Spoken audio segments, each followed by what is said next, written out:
This is Time Warner Cable's Local Edition. I'm Brad Pomerance. Our guest is Jimmy Gomez. He's a member of the California State Assembly. And sir, you recently were part of a team that had a bill passed that allows for Californians to purchase, and it is a purchase, a license plate that says no more. Tell us about the No More campaign and how we can purchase if we so desire. So the No More campaign is a national campaign that is to raise awareness around domestic violence and sexual assault. And last year I passed a bill that would create a specialty license plate through the DMV here in California to raise awareness around domestic violence and sexual assault.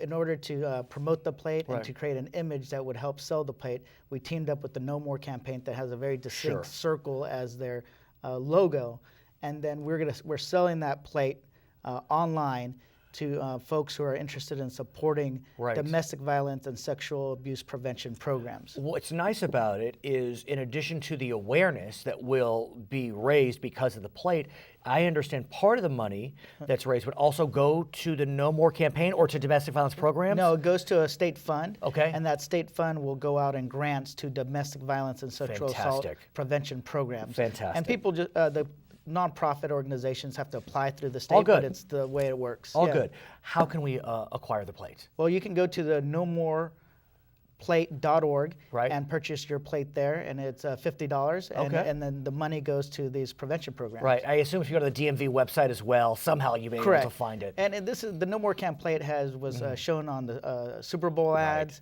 It actually is partnered with Mariska Hargitay. Sure. And so we have a lot of celebrities and a lot of folks trying to raise awareness around domestic violence and sexual assault because it impacts so many people's lives. I want to talk about another issue that impacts families, and that is family leave. I remember when my wife had children. She was my children. She also faced a health crisis later on. It was so important that I was able to be around.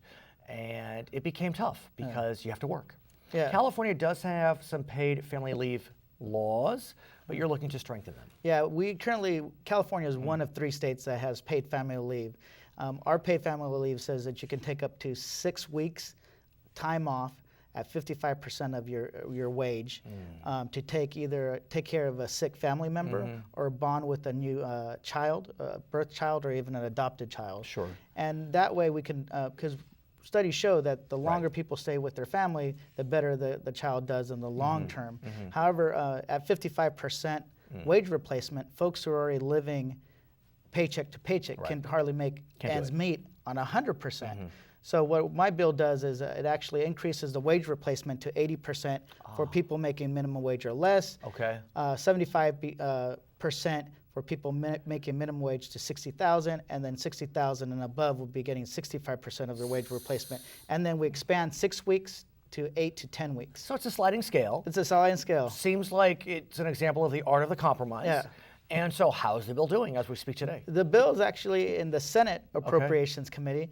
And don't you head Assembly Appropriations? Yeah. Can't you talk to your colleague over there and say, get it out? I think I have a good shot of getting it out of the Senate Appropriations Committee. I mean, that's the key committee, I would presume. It is. So is that the only committee that it needs to pass? We already passed the Senate Labor. Okay. And once it passes the Senate Appropriation, it goes to the Senate floor. How are you doing on the floor? Do you know? We're doing great. Okay. Now, the governor, though, needs to sign. The Do you have governor, a sense where he is? I think as long as we keep the fund solvent, when the fund that the money comes out for paid family leave, he's going to be supportive. So that's what we're making sure that this is a fiscally responsible bill, that it doesn't increase, because this is a fund that's already funded through the paychecks of the workers. So his name is Jimmy Gomez. He is a member of the California State Assembly. My name is Brad Pomerance, and you are watching Time Warner Cable's Local Edition.